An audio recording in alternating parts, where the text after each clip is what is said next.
with what we were doing. It was just like, we couldn't get everyone to succeed, and so This anyway, is in the coaching model you were talking about, right? So yeah. you put together courses on, what was it exactly on? How to do ClickFunnels, how to be affiliate sales? We initially started because my background when I first got into business was actually network marketing. So the original thing was we're teaching people how to recruit without having to bug your friends and family members, basically, Yeah. and how to do it all online. So we were started in that, and then yeah, we're having a lot of success with affiliate marketing. So we're teaching like how to do high ticket affiliate marketing, not just selling like little onesies and twosie products, but selling like $2,000 to $10,000 affiliate products. And so we were doing that, but I couldn't get people the same results. No matter how hard I tried, I couldn't. And so I got introduced to the software world, and that kind of opened So my, let's yeah.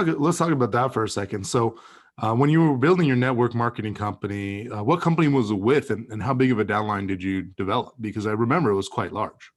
Yeah, I started when I was like 19 with this company called Vima. It was a healthy energy drink, and our whole pitch was basically we'd go to college campuses and we'll say, "Hey, you're already spending money drinking Red Bull. Just drink this energy drink. It's healthy, and if you get other people to drink it, you can get paid." And so we had like I had like 14,000 people in my downline in that company. And so I became one of the top earners in the world. So it was a really cool experience. Like I learned how to communicate and how to sell, and how to sell from stage and all that sort of stuff. So it was really fun. But And that's crazy. I remember some of the videos you were showing. I mean, it was like craziness, cash flying in the air, Lamborghinis, all the college kids stunting on yeah, rock, energy drink money, and it grew super fast, super big, and you were across like all of the campuses, all the universities. I mean, let's talk about that for a little bit. How did you get so big so fast? I mean, it was a new company. A lot of people are hard to even get one or two people in their downline. Like, what is the method that you did? Like, how did it go viral? um, I don't know. It kind of caught on as a movement of like it was right when social media was starting to begin, and so we were, we had a product that was good. It tasted good. People liked it and whatnot, and made them feel good. But I think what really caught on was we had a lot of young people that were in college that were making money that weren't having to get a job or anything like that. And then the company had this bonus where when you got a certain rank, then they'd pay for the payments on like a BMW or Mercedes.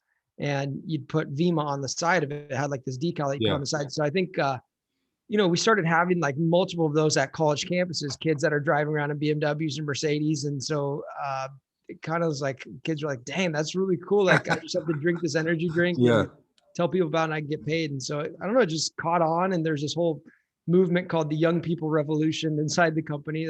So it was fun. But it was fun, but it's short lived. Yeah. Yeah. But the lessons you learned, you took on to all the other businesses.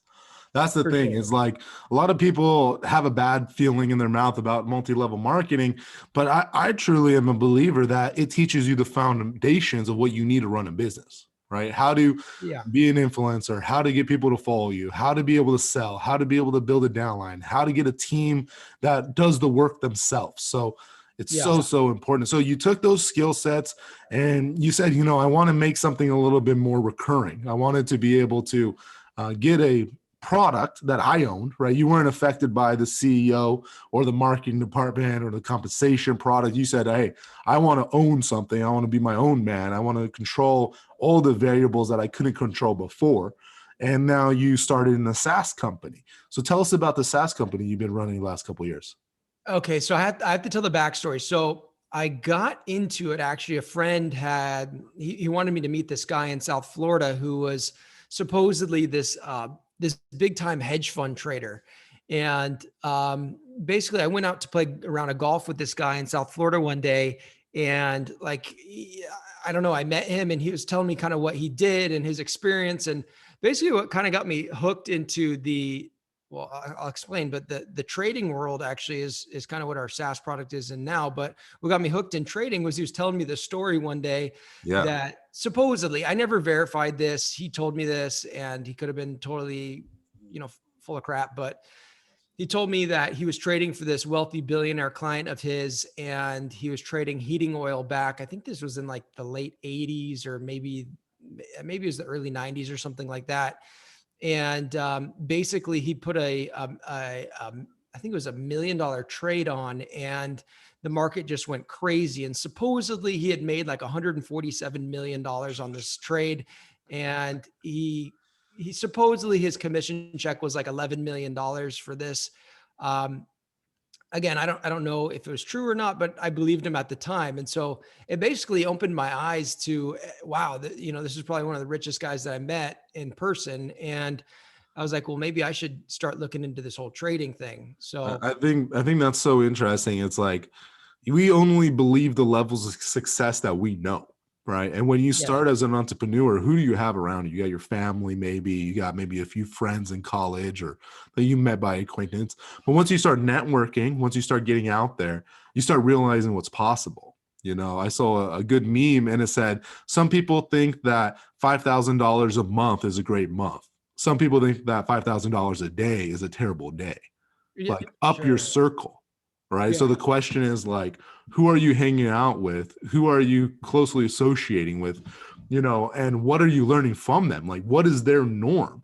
And the old saying says, like, look at your top closest friends, your 5 of them, and get the average. So like once you start hanging out with ballers, once you start networking with people that are doing it, you start realizing like maybe I'm playing a small game. And I think that's sort of the place you were at where you're like, $11 million commission, like, whoa, like it's Yeah. doable. So Yeah. like that probably put a lot of things in perspective for you, huh? Yeah, yeah, it definitely did. And it was like, I was so fascinated by this idea of I could simply click a button, I could click buy or click sell, and I could potentially make money. That was just like interesting. I was like, well, I don't have to deal with customer service. I don't have to deal with, a product. I don't have to deal with, chargebacks, refunds, unhappy customers, whatever. I don't have to deal with all that. So it was really interesting to me at the time. And So so before you jump into that, so you went from network marketing to teaching how to do courses on how to build a downline. And when you were doing those courses, how big did you build your coaching company and the online course company to? um I we got one of the 2 Comma Club awards. So I know we did over $1 million. When I remember it, we were doing it kind of high ticket over the phone. We were making like 100 to 130 grand a month or so. That's Um, awesome. yeah, And you were doing mostly Facebook ads, or was it more organic? it was so funny. I did literally, I made this one Facebook ad. It was a picture of me and Tony Robbins when I had met him backstage at one of the ClickFunnels events. And it was literally this one ad. I didn't run any other ads. And that one ad brought in like over $1 million. We never even changed it out or anything. And this was back a little bit further back when Facebook was a little easier and, wasn't shutting people's accounts down and all that sort of stuff. And it was cheaper. But yeah, we got one good ad and hit a home run. So let's talk about it. I mean, if you mind, for the VIPs, what did the ad say? Like, what was the pitch on that, and where was it going? Walk us through the campaign. It was targeted towards Tony Robbins' audience. And it was something like breaking suburban kid creates $100,000 online business in record breaking time. I think it was something like that. Breaking suburban kid creates $100,000 business in record breaking time or something like that. So kind of, newsworthy, kind of like National Enquirer style, stop you in your tracks type of ad. Yeah. And so they went. So like a suburban kid breaks 100K, right? And then did it say like, click here to get my free guide, or what did you take them to? It actually, I proposed it as like an article. So when they clicked to the page, it kind of looked like an article, like a story. It was kind of like a longer format thing that people would read. And it was kind of just my origin story that people read. And then on that page, all over the place, there was places for them to register for the webinar training. Got it. Mhm. So you did the awesome editorial training, sort of the Dan Kennedy style that they talk about. Make it look very official, make it look like it's on a New York Times sort of font. Make it look like actually like a third party endorsement, and then you interweave in that article, buttons to go to the webinar, right? And then you probably had like a retargeting campaign for people that didn't, and then a retargeting campaign that people did, and probably people that watch a certain amount of the webinar, you probably had tracking along the way, like all that automation as well, right? I wasn't that sophisticated at the time, to be honest. I think See guys, you don't need to be super fancy. You got $1 million in sales without being fancy, which is awesome to hear. Could have even been better, but even just simple taking action is what made it happen. Yeah, exactly. And I think it was the audience to the right, what do they call it, message to market match. I think that played into it, but yeah, it wasn't anything fancy for sure. Okay, so you decided, and see, this is also interesting. Like you're going from, and we were just talking about this on the other podcast, is people want leverage in their time, right? Like you go from like being an employee, working every day for every hour, right? You work 40 hours, you get $40. So, you work 40 hours, you get a check for 40 hours, right? Then you're like, okay, well, I want to leverage it. Okay, well, let me build a team, right? So now you built a team, but then building a team comes with management, right? It comes with having to deal with people, it has to deal with training people, it has to deal with recruiting, right? You got more leverage, but you're still working, right? Sure. And then you went into the courses and you said, well, instead of me like teaching how to build a downline every single time, let me go ahead and like make a course on that. Let me give it to my people so they can give it to their people and they can grow the organization, and then everybody benefits, which is awesome. But like you brought up, what about customer service? What about refunds? What about doing the coaching that you have to do for the program? What about continual promotion? What about everything else that's required to run an info marketing business, right? So you went through all that. And even as good as it was, you still realize you don't have freedom, right? And that's what we're all chasing. Like we're chasing how to get recurring income with the actions we do one time. And you're getting closer and closer and closer. So a lot of people that I'm talking to in the course space also experience the same thing that you experience. Is eventually it's like, can I produce another course to get a bump of income? Do I have to do another Facebook Live? Do I have to do another article? Like, do I have to do another interview? Like, it all requires time. So as you transition, a lot of people in the space are moving to software. So why do you think a lot of course creators, influencers like yourself are moving in the software direction? I don't know what everyone's specific reason is. I would say, I'm sure a lot of interest in the recurring revenue, is probably the number one interest. For me, it was really about delivering a product that could deliver the same result to somebody, no matter if they were somebody that's, uber, good at talking or a great salesperson or not. I wanted to deliver a product that could get somebody the same results no matter what. So that's what pulled me into it. And I saw that software was a way to do that, Exactly. I mean, like what I would say is like, for me, the reason why I'm building Birthday Assistant is because it's a software that's going to help everybody get the same results, right? And the problem you probably notice in the network marketing space and also in your coaching space is like, why, if I tell you how to cook a recipe, can you not follow it? Yeah. Like, well, the question is like, did they follow it exactly? No. Okay. Did they add something different? Yes. Are they using a different stove? Yes. Are they at different elevations, right? Does it cook faster, slower, right? There's all these variances. So that's why when successful people are like, I gave them the gold. I don't know why they couldn't do it. Like I told them exactly what to do.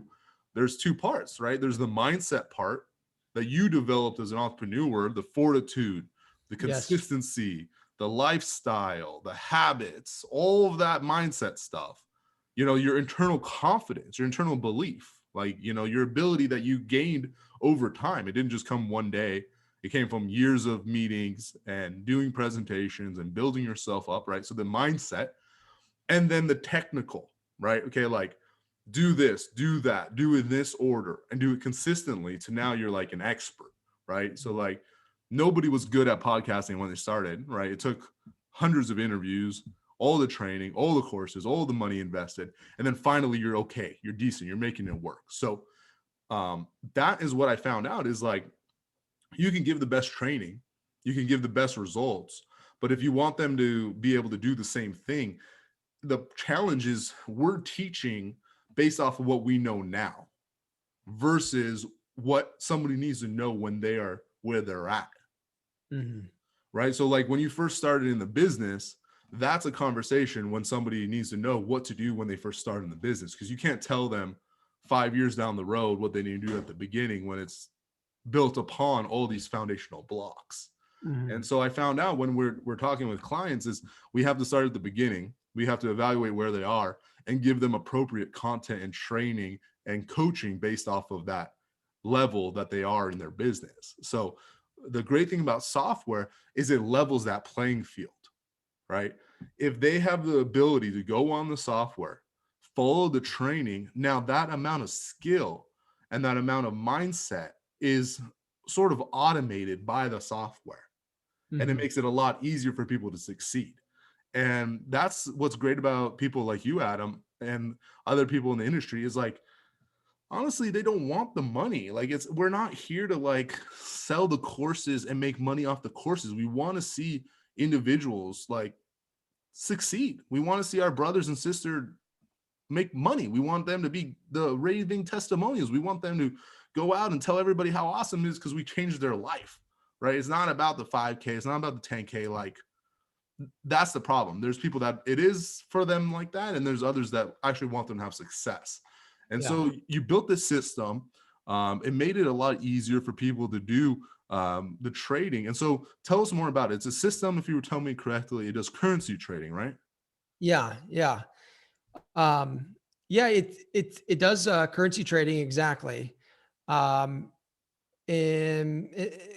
let me tell kind of the backstory so people understand like how this came to be. So I told you I had met that guy on the golf course, right? And that's what opened my eyes. And so my very first trading experience was actually really funny. I got on this webinar with this guru this one morning, and he was basically telling everyone like, okay, so oil is either going to spike or it's going to plummet. And so we're all on this live call with this guy.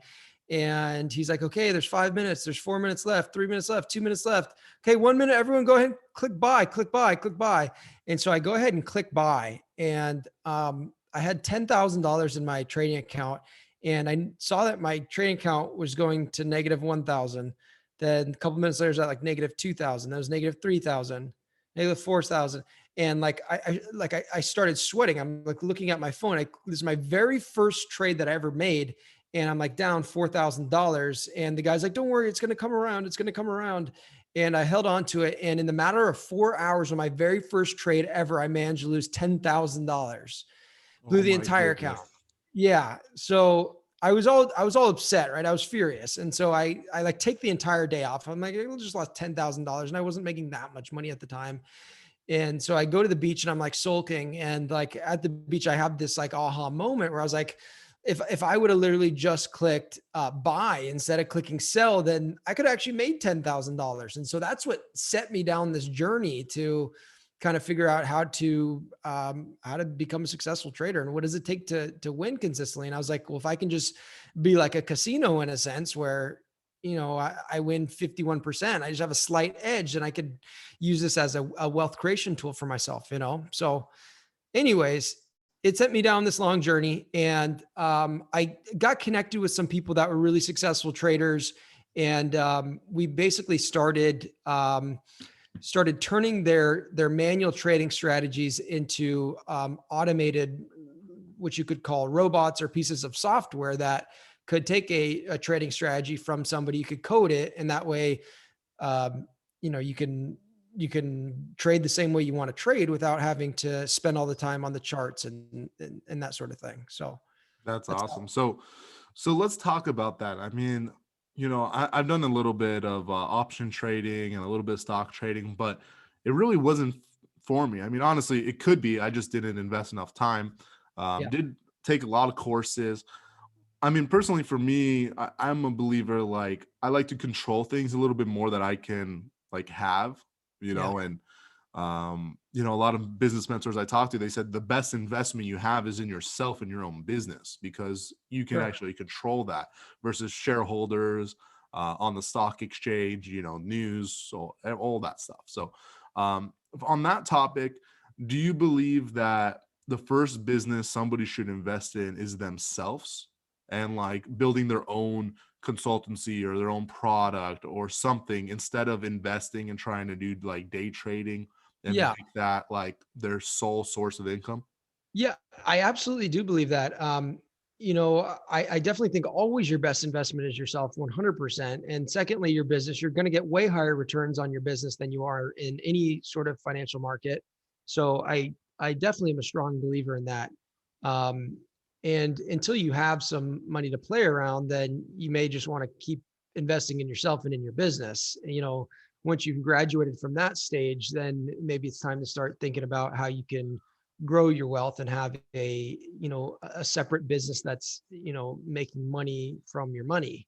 Exactly. I think you cover something key important there. So like all successful millionaires and multimillionaires, they have what's called a money press, right? Mhm. They have a business or a patent or a software or an invention or something that produces money consistently for them. Like that's their bread and butter, um, and what was important was that they have this. If business goes good or business goes bad, if real estate goes up or down, they at least have something that produces a money making asset for them, right?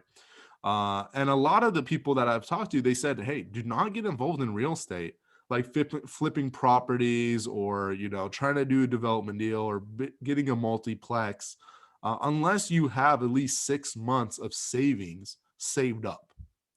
Right? Have somewhere like in the range of 100 grand saved up, right? Do you subscribe to that same idea as well? Like how much do you think people need to have before they can invest into doing currency trading or stock trading so that way they can do it without sweating it up and down and actually see it as an investment to grow their money versus like, hey, here's my whole nest egg, my whole retirement. Like I need it to work. Yeah, I don't think that's ever a good idea to do that. I would say that I think that if people don't ever get in the habit of investing, then they miss the power of compounding interest because that's the deal is that you want to get started earlier so that way you can let the power of compounding really work for you for a longer period of time. So everyone's situation is completely unique. If you're somebody that's just working a traditional job, and you have a kind of a steady income coming in each month, then yeah, you might want to take a little portion of that, even if it's a small amount, and set it aside. Ideally to have some money saved, as like an emergency fund, and then after that, you can go and start investing just a small amount. But everyone's situation is unique. If you're a business owner and entrepreneur, which I'm assuming most people listening are, then I absolutely think that you should definitely make sure you have the foundation of your business. You continue to make the investments into your business to start, because you're going to get the best return there, and then the surplus. If you just have excess money sitting in your account not doing anything, then I mean, in today's world, you're really losing money with inflation and the amount of money that's being printed. It's not doing you any good having money just sitting in your account earning 0.1% interest. Um, Absolutely. so So you would say, so do you, I honestly like am a big fan of Dave Ramsey. He talks about like first you got to get rid of all your credit card debt, yeah, right? You got to put money in the bank every time you deposit, at least 10 to 20% in a separate account, right? You have to have like your fun account, which is like your dream building account. You need to have your own personal savings account, which is your rainy day fund. And you have to have like, your tax account, right? And you need to have also like your personal money account. So a lot easier than said than done, trust me. Like by the time you put everything everywhere, you're like, where did all the money go? right. But as you develop over the time, then you have these different funds that you can play with, right? So the investment portion of that is separate than your rainy day fund. And that investment portion is, like you say, like once you're in a position where now you got a little bit of money to play with, is put away. Now you can start playing with it. You can invest in it. And as the compound interest grows, the earlier you start, they've done studies that if you start at the age of 18 and you put away like $100 a month, by the time you retire, you will have over $1 million in your account, right? If you grow it accordingly. But as we know, stock market and stock trading, there's a lot of variables, right?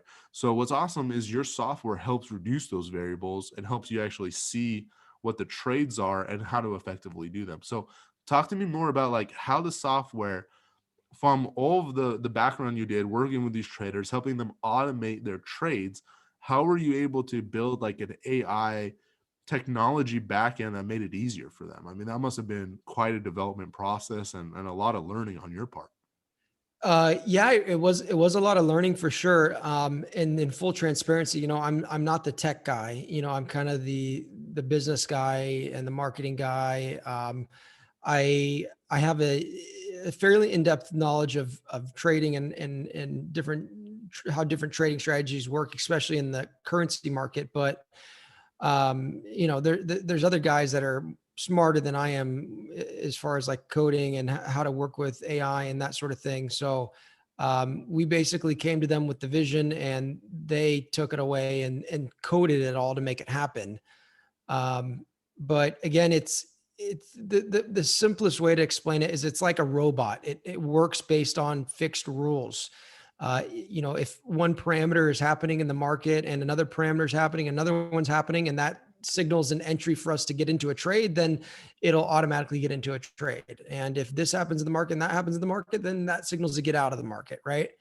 And so we basically code a system or an algorithm in that aspect, and then we do pretty extensive testing on it to make sure that it's robust, that it's worked over historical data, and has a high chance of working in future markets as well.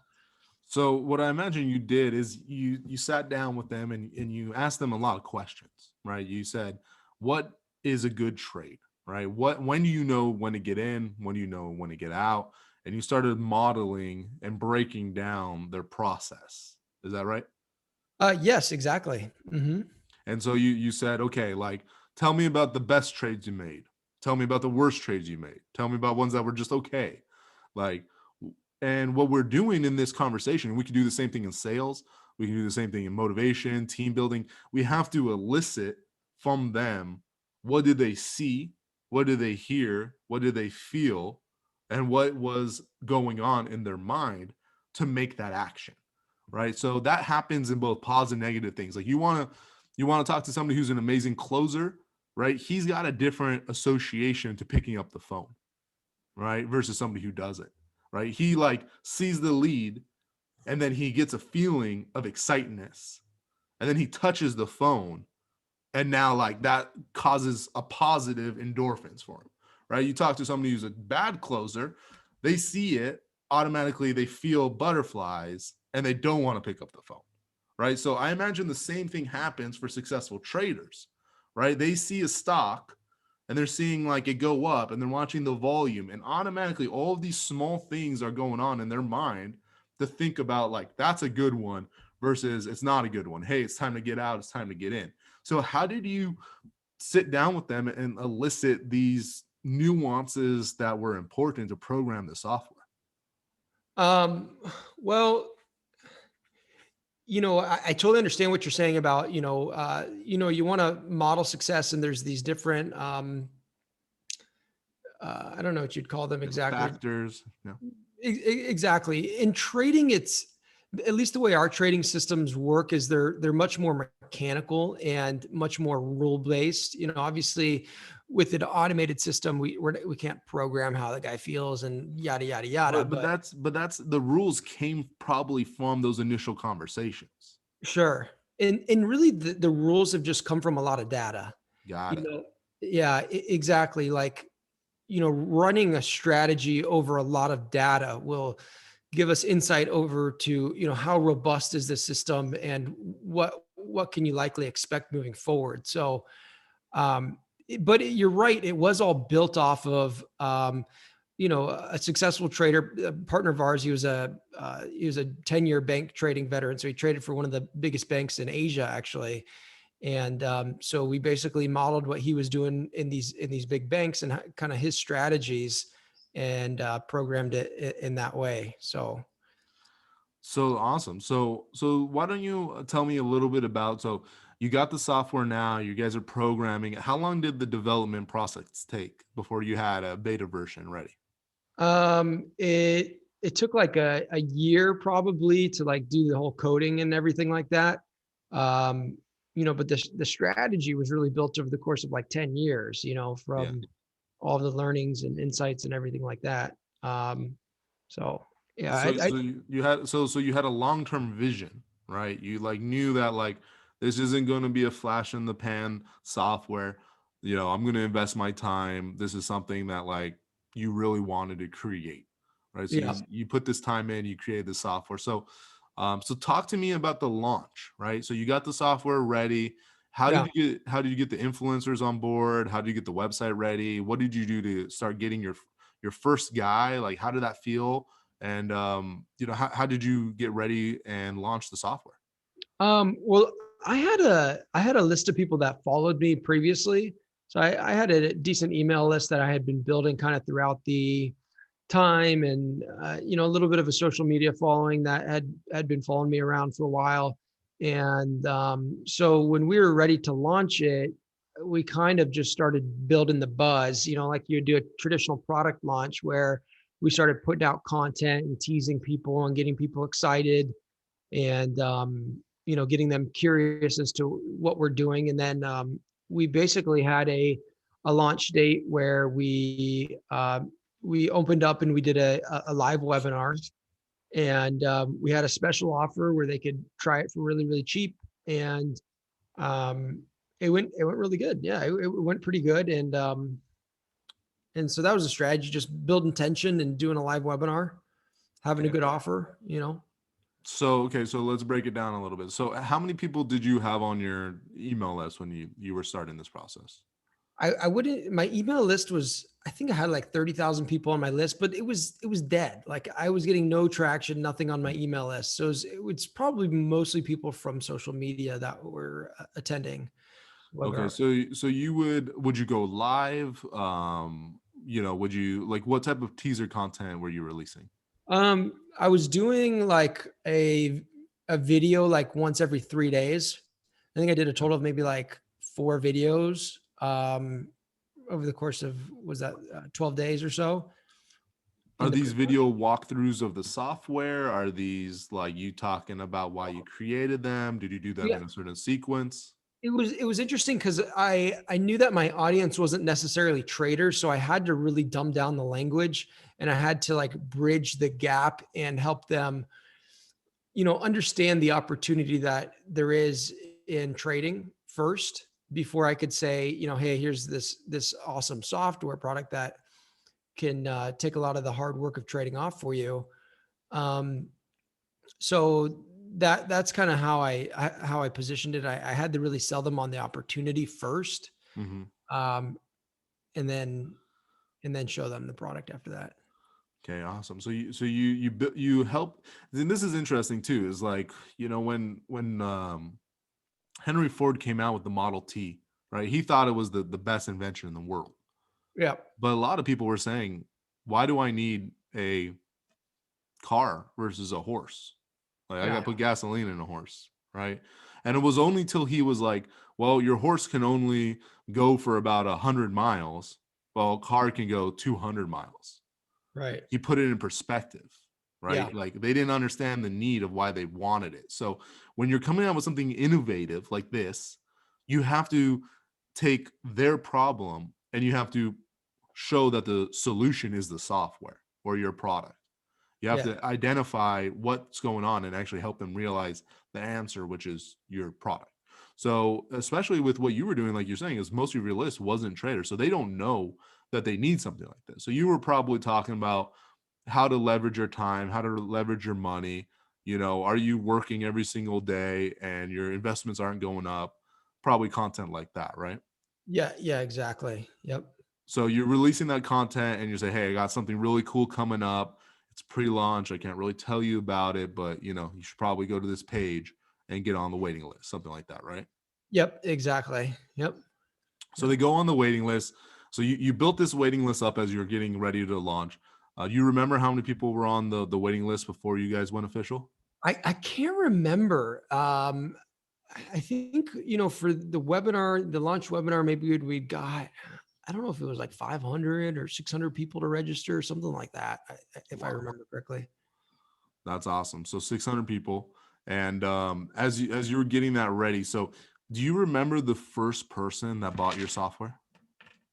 I honestly, the first like 48 hours, we had so many people that bought it that I don't even remember. We were kind of just trying to put everything together, put all the pieces together, support the people, and so I don't remember who the first one exactly was, but I remember the first rush of customers that we had coming in.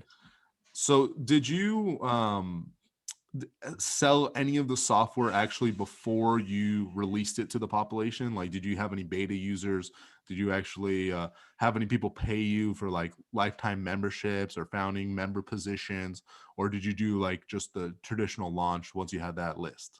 Yeah, we had been using it ourselves and testing it ourselves, just internally, me and my partners, um, and then yeah, we just did kind of a traditional launch at that point. We we we I think we got a lot of people in at the beginning because we did an introductory offer. It was normally $147 per month. We allowed them to try it for 30 days for $20. So it was, kind of like a no brainer. Sure, I'll give it a try. And that's what initially I think attracted people in. And did you include like any course material with the software, like how to use it, how to effectively trade? I imagine you leverage the experience of the individual who's had 10 years of trading. Like, did you also like develop this software in conjunction with like branding him and working with him and his knowledge? Yeah, we actually didn't brand him. He wanted to be kept anonymous. So we never really mentioned him as far as he's not in any videos or anything like that. We do talk a lot about his content, and he wrote a book that we kind of published together called Edge Trading Secrets.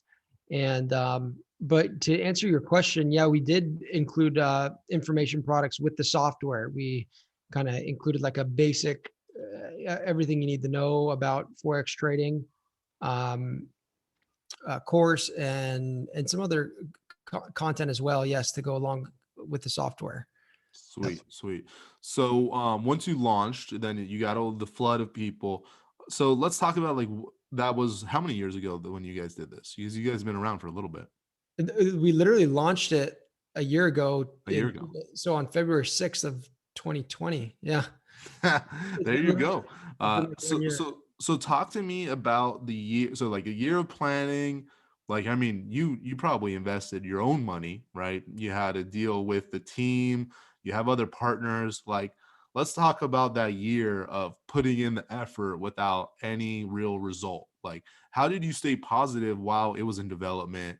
Like how did you know you were doing the right thing? How did you not lose your focus and your vision? Yeah. It's a good question because we almost did. You know, in previous businesses I kind of just like saw it as opportunities to make money, but like what we really wanted to do with this company is we really wanted to make sure that the product that we deliver would actually help people. And so we had a very high standard of what we wanted in our software product. So that's why it took so long to get this together, is because we really wanted to make sure that we had something that was right, that could work, and we didn't want to just be selling some BS phony thing that wouldn't work down the road. And because your audience may not know a lot about this, but in this industry, there's a lot of phony guys and a lot of phony software and stuff like that. That Yeah. is kind of it's really just BS. It's really there's no long-term edge there in the market. So yeah, I mean, we went through different coders and different strategies and so much different stuff. And at one point I remember like we were just like working nonstop trying to get this all to work. And I remember I was like, hey, I don't know if we're ever going to get this to work. Maybe there's not a software that can do what we want it to do and work long term and be robust. And so I remember one time I was like just ready to give up, and I remember telling my girlfriend this one night, and then it was literally just miraculous. The next day, we find the right strategic partner. Everything starts to come together, and um, the rest is history. So It's so crazy. I mean, like, entrepreneurship and developing a software and anything, it's like you don't know what tomorrow is going to be. Like, yeah, it could be great today, it could be terrible tomorrow, or it could be terrible today and great tomorrow. Like, you're one phone call away, you're one relationship away from quantum leaps in your business, right? The question is, do you consistently do what you need to do every day? Right? Do you put in the hours? Do you put in the work? Do you believe in it? Do you do it with a positive feeling, even though you may know it's it's interesting. There's the story of like a billionaire, and his business is going down the trains, and he's like laughing, and he's like, I don't know, we might have to live in tents, but I know somehow it's going to work out. yeah, Right? That's the attitude. Like, no matter what I do today, I will never fail. yep, Adam will never fail. Entrepreneurs that are smart never fail, because guess what? Failure means you stop. You're learning lessons, right? The strategy didn't work. You found a new provider and you made it work, right? Your graphic designer isn't cutting it. Your programmer's not cutting it. Guess what? You're not going to sit here and be like, oh, I'm just going to throw in the towel. No, you got money on the line. You got your reputation on the line. You already are promoting. Like, you're going to come up with a solution, right? And the only person that's going to stop you is you. So it's very a mental game in this period. It's so important, because you got to talk to colleagues like you know, and like reach out to people that have done it, and like get these insights, and they'll all tell you like it was not easy. It all looks easy once it's done, but what's the difference between the softwares that work and the ones that don't work is the leadership, the vision, the reason, the motivation, right? You created this software because this guy told you, hey, click a button, and you pretty much almost had a heart attack watching your account go down. Like, yeah, you never want that for your students, right? I never want my students to make a funnel that flops. Guess what? I've done it a few times. I know what will or won't, and I can save them probably 20 to 50 grand in ad budget and wasted time by knowing what I know. So that's the same thing with your students, is you want to make sure they succeed. You want to make sure to give them the right tools, the right resources, the right software, so that way they can actually learn from your mistakes and actually get results. I mean, that's the end of the line. And that's for me, really what gets me out of bed. That's what gets me to go on these podcasts, is like, I want to save them that time. That gets me motivated. And if you don't have that strong understanding, and if you're just focused just on the money, you're going to get burnt out. You're going to throw in the towel, right? All the people that I talk to, they say, I never did it for the money, right? I didn't do it for the 100 grand. I mean, maybe they started that way, but eventually, once you get further down the road, you do it for your students, you do it for your legacy, you do it to build something that can be passed on and save people headache and heartbreak. Like, don't you agree? yeah. I think you're totally right. And money comes as a result of value. When you actually solve people's problems and you provide value, that's when money comes, right? And so I think a lot of people focus so much on the money, but it's not the thing. The seed of the money is the value that you bring to the marketplace, right? The money is just the flower. Yeah. So yeah, I think a lot of people are watering the wrong thing. And I was listening to something, it was a few days ago, actually, it was right online of this same exact topic that we're talking about, that said like there's this guy, I don't know if you know him. He's well known, like the investing world is like this Sri Lankan dude named Chamath. I think his name, I don't know if you've seen him or not, but I'm probably sitting around. No. you Yeah. probably, Tell me. maybe, I don't know. But yeah, he's just saying, he's like, all of the billionaire friends that I have, their businesses got so big, not because they were trying to make a bunch of money, but because they were trying to solve a big problem. Yeah. And, and so anyways, And that's the truth. The bigger the problem, the more motivation you'll get. Like, when I talk to these multimillionaires, like, they're not talking about how to get to 10 grand a month, right? They're not talking about 100 grand a month. They're talking about, how do I empower 100,000 people to quit the job that they hate and go do their passion, right? Or like, how do I stop, how do I help people in third world countries start a business so we can empower the country and the global economy? Like, things that are so big that you're like, how is that possible? But that big thing is believable to them Mhm. based off of what they've done in the past, right?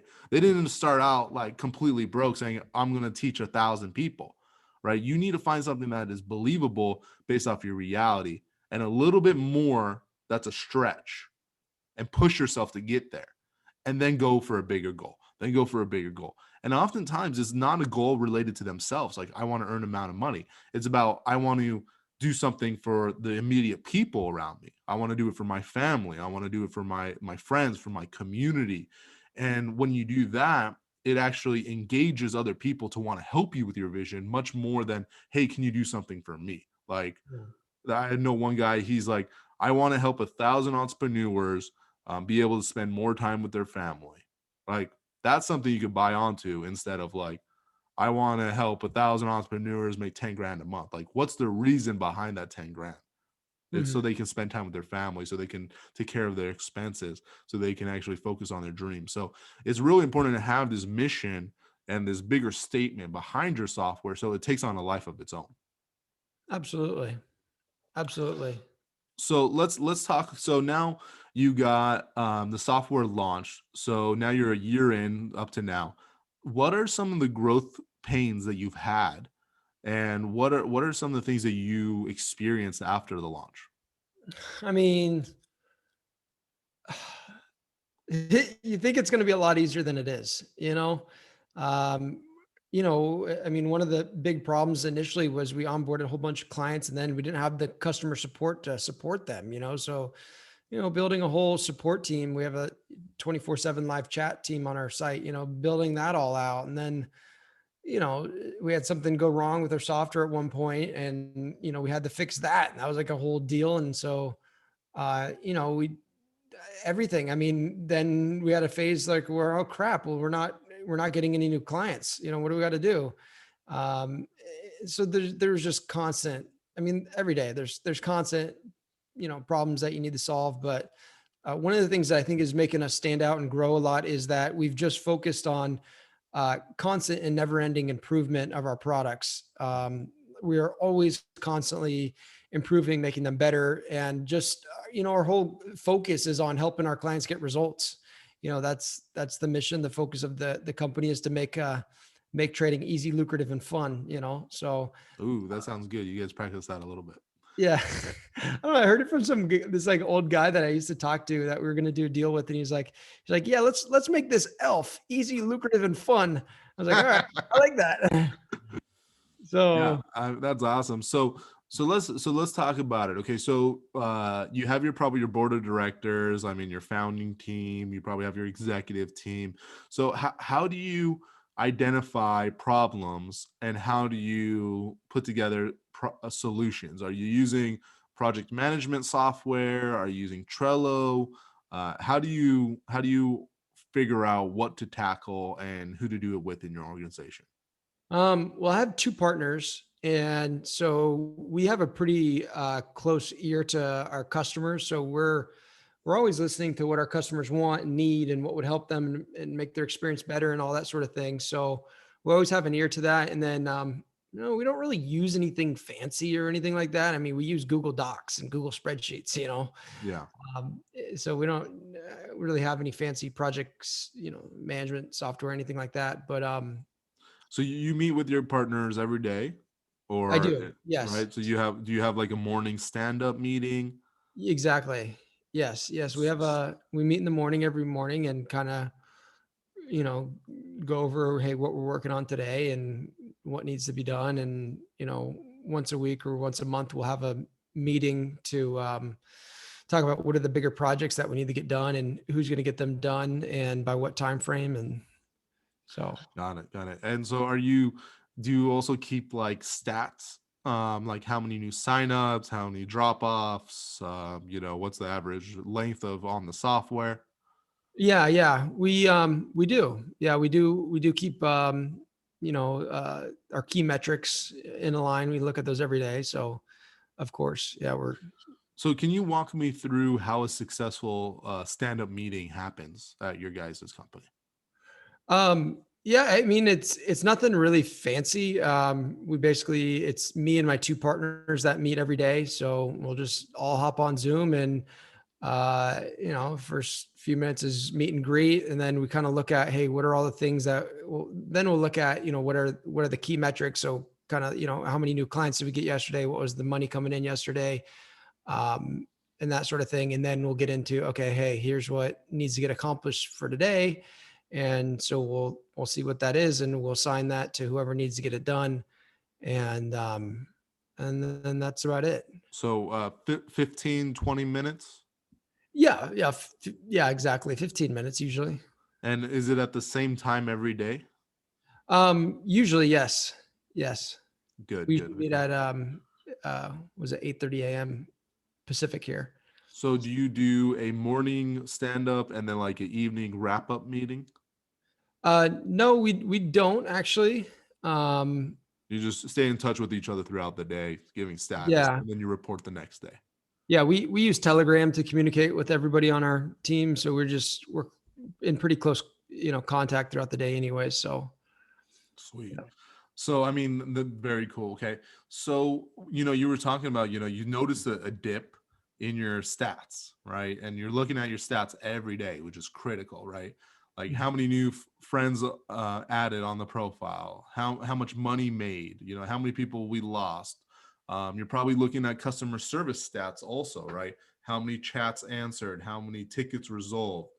What are some of the key performance indicators, KPIs that you keep your eye on to run your successful business? Most important one is our critical number, which is our number of active users. That's kind of the key metric that we're looking at. We look at money brought in each day. Obviously, is another key metric. As far as the support stuff goes, I look at that, but probably like once a week. I'll look at what's the average first response time, because we have a live chat. So average first response time, and then average chat duration. Also look at if we missed any calls. And I also look at the volume of chats that are coming in, just so I can know, hey, is this trending up? Do we need to hire, new agents or anything like that? That's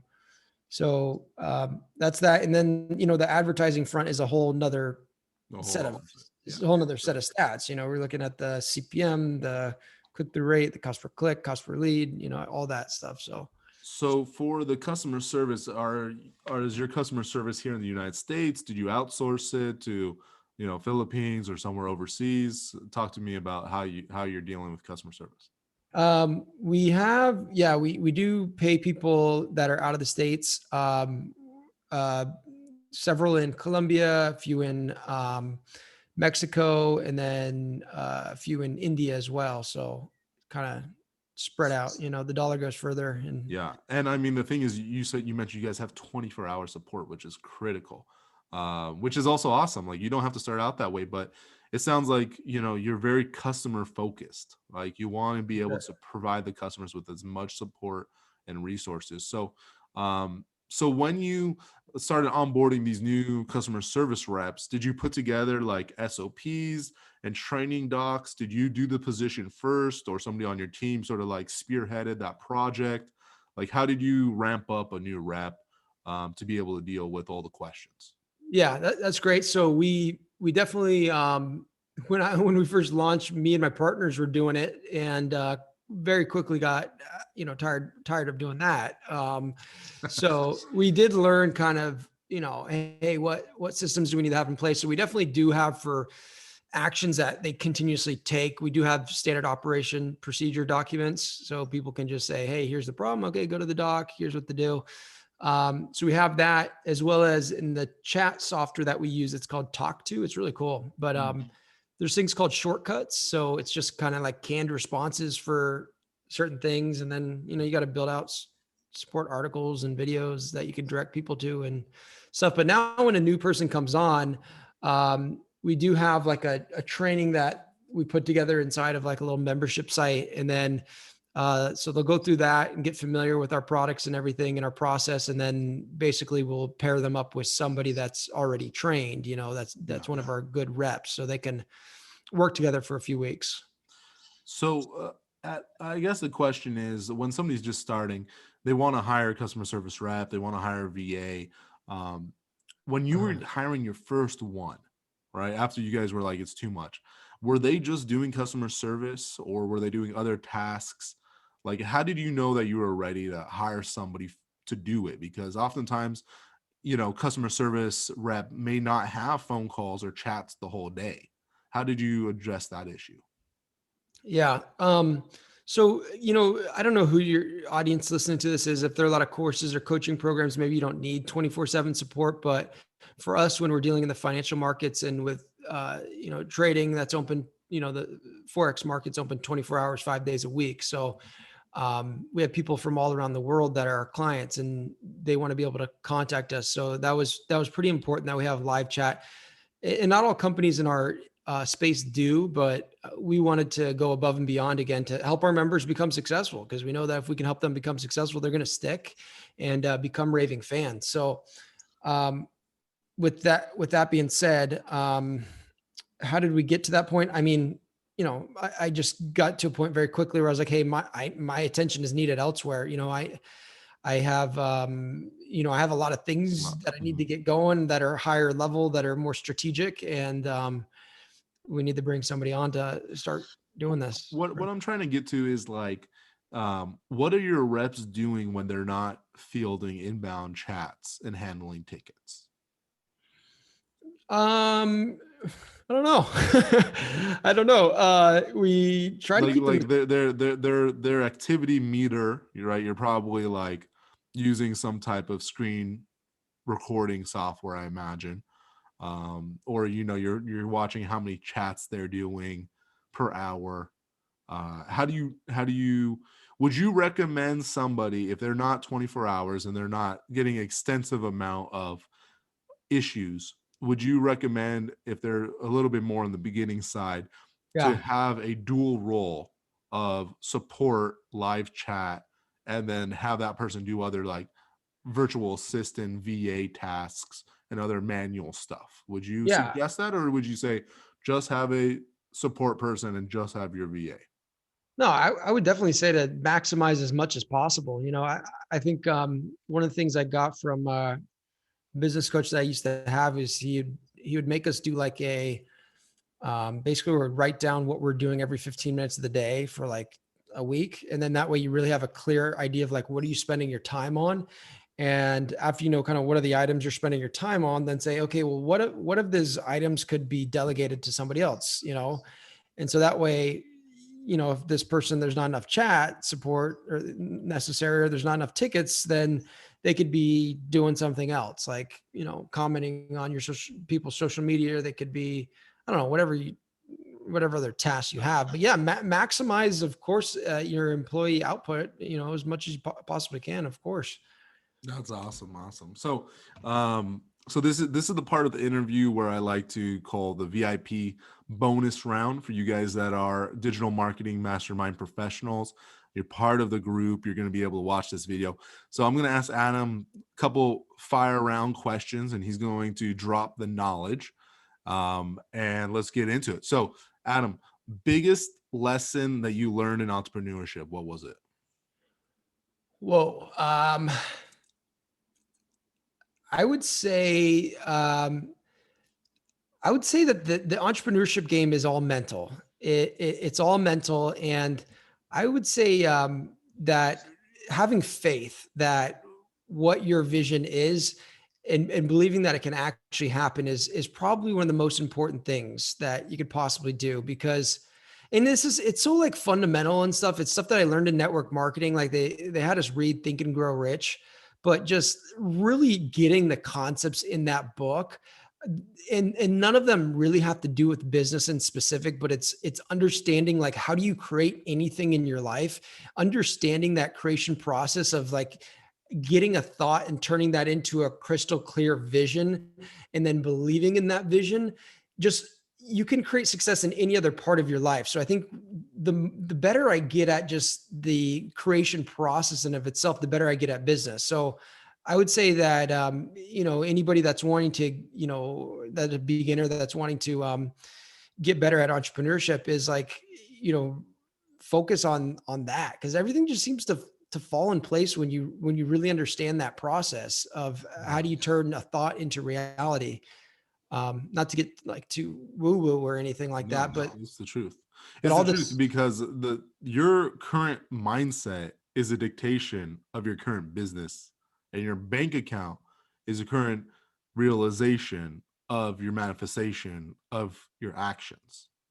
So if you don't like your bank account, something's going on between your mind and your action, for yeah. sure. Okay, next question. What was the biggest failure that you had, and how did you overcome it? Oh, well, I've had a lot, like, we talked a little bit about failure earlier, but I'd say one of the biggest ones that I can remember, at least at the time was big for me, was when I was in network marketing. I was making all this money. I was like 19 years old. I was making, more money than my parents made. And, I had this really awesome life, and I had all these people that looked up to me and respected me and wanted to be like me and all this sort of stuff. And, I had tied my identity or my personality into this guy. Hey, I'm this really, successful young guy. I'm a rock star, yada, yada, yada. And pretty much overnight that business completely collapsed. And I had nothing. I had overspent my money. I had spent it on cars and a house on the golf course, and, lived way outside of my means. And very quickly I had nothing. I was living on my own for the first time, and I had a mortgage. I had car payment. I had to provide for myself. I was all the way across the country away from my family for the first time, and I had nothing. I was living off my credit cards. I had no source of income. So you went from making how much a month with your downline to not making any? I was making, I don't know, like 30 or 40 grand a month, and I had no expenses. I had no business expenses. So it was like all profit for the most Yeah. part. But you were buying the bottles, you were going out, Oh, right? You yeah. were like 5 grand easy a night, you know. Oh, yeah. I mean, think about it. If you're 19 or 20, you're making that type of money, then, maybe there's You people on here that are doing that now, but you back, can find, you trust me, you can find a way to spend the money. you can find a way. Like I bought an Aston Martin and all this stuff, right? So it's like, anyway, so it completely collapsed, right? And so I remember like I had nothing. I remember like I was $60,000 in credit card debt. I had really nothing. I remember I'd be driving on my way to church on Sunday, and I'd look to the side on the median where I'd get onto the highway, and there'd be this guy that has like this sign. He's a homeless guy, like begging for money. And I was like, I feel like that guy, but I'm like $60,000 in the hole deeper than that guy. He's got nothing, but I'm negative 60,000. And so it's just this really tough time, man, where I was so stressed out about money. I couldn't even tell you, like, I remember I'd wake up, I'd be banging my head trying to figure out how we could make some money. And then I, wouldn't figure anything out. Nothing seemed to catch fire. And then I'd go to bed stressed out about money. And like, I remember several times just like kneeling in my closet, crying out to God to like give me some sort of guidance or help me or like bring me an idea or a plan or a business or something. And so that was probably the toughest time in my life. And Yeah. what ironically changed it around for me was I don't, it was so weird, but I literally started waking up in the morning, and I just started feeling so thankful, like in my heart, for the fact that I did have a roof over my head, the fact that I did have people that love me, and for whatever, just simple, even though I didn't have anything at the time. And I would literally like cry on the floor because I was so thankful in these mornings, and it changed my whole energy. Instead of being all stressed out and worried, like I felt abundant, I felt alive, and things just started to like come to me. It was really weird that the way that it all happened. Just I think that's critical, because what happens is we get into these emotional spirals, right? yeah, Like if we have success, we go up. Like we're feeling good. Like I did 20 podcasts this month. Let's go, baby. Let's push it, yeah, right? But then let's say you're the opposite way. You send out a message, nobody gets back to you. You send another one out, crickets, right? yeah, You're like social media is diving. You're like going down. You're like, oh my God, what's wrong with me? Why isn't it working? And Yeah, what we got to remember is everything can change in a moment. Everything totally. can change in an instant. Yep. Like to the next minute can be different. It can be a completely different reality. You can answer the phone and somebody you tried to do a deal with last month who ghosted you can say, hey, let's do it. Let's go. So the question is, do you stay positive when all reality is telling you it's not? That is being an entrepreneur. That's being a winner, Yeah. right? And there's times just like that too. Like, I mean, credit card bills coming in, not knowing how it's going to pay it, and like going down to the wire, right? Like it's due, like they want their money, but then somehow, because you stayed positive, because you kept a positive mental attitude, even as cheesy as sounds, you get these things in your life because they want to come to you because you're trying to change that spiral, right? And you did the same thing when you said, okay, let me see what I'm appreciative about, right? Let me write down what is going well in my life, even though everything might turn bad. That's when you change the direction. That's when things started to come to you. So you actually changed polarities, right? And you started thinking about what's going good, even though everything was going bad around you. And that's what changed, in my opinion. I think based off your story and my own experiences and experiences I talk with other people, that's what changes it, right? Because if you stay in that negative Nancy attitude and you keep on going down in that spiral and you keep on going further and further, guess what? That's what you're going to keep on getting in your life. So for sure. Mhm. Okay, next question for you. How do you evaluate business partners and JVs now that you learned these lessons, what you told me earlier in the call? Like, what would have you done to save you that loss of 10 grand? Like, even though you needed to get that to be where you are right now, and if that never happened, you probably would never have this software in this business. But what could have you done better to do better research, better background, actually get to know if it's real or not? What's part of your vetting process now? For business partners. Business partners, relationships, students. How do you make sure you don't deal with the knuckleheads? Um, I don't know exactly. I got really lucky with my two partners now. They didn't really even have a ton of uh, success, I'll say, previously.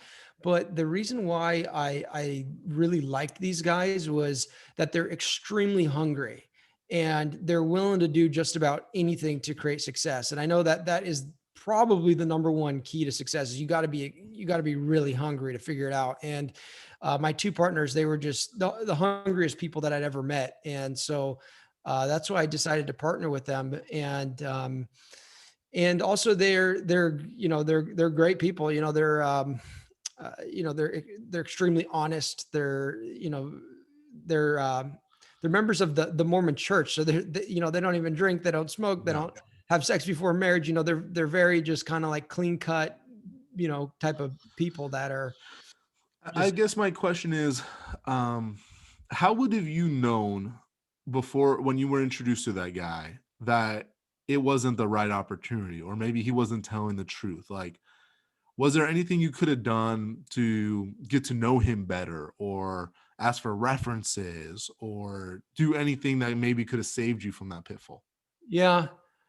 Yeah, I suppose, I could have done more research or done more due diligence. And I've been scammed by other, people in the past too. So like, I don't know. I just kind of have been learning with time, and I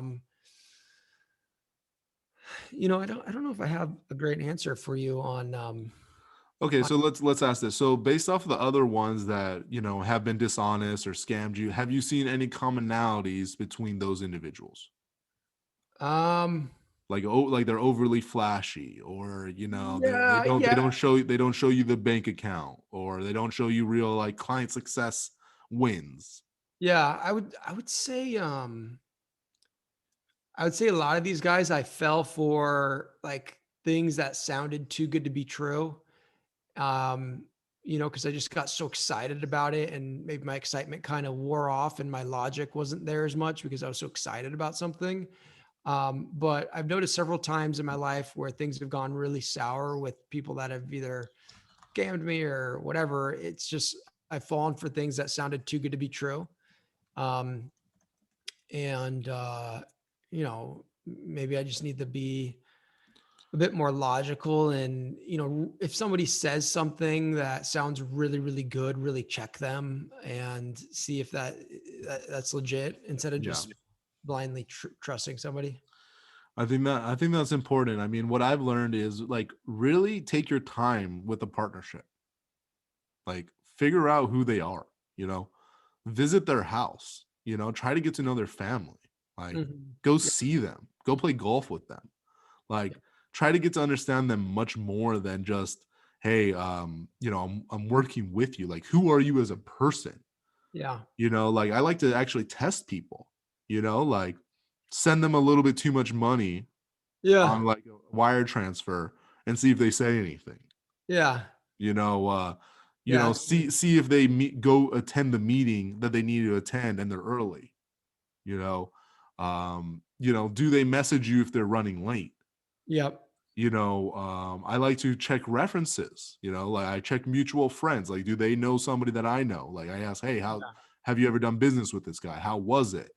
If you really want to get complicated and they have their own business, you can run Dun and Bradstreet background check and get their actually corporate rating, and you can see how much debt they have.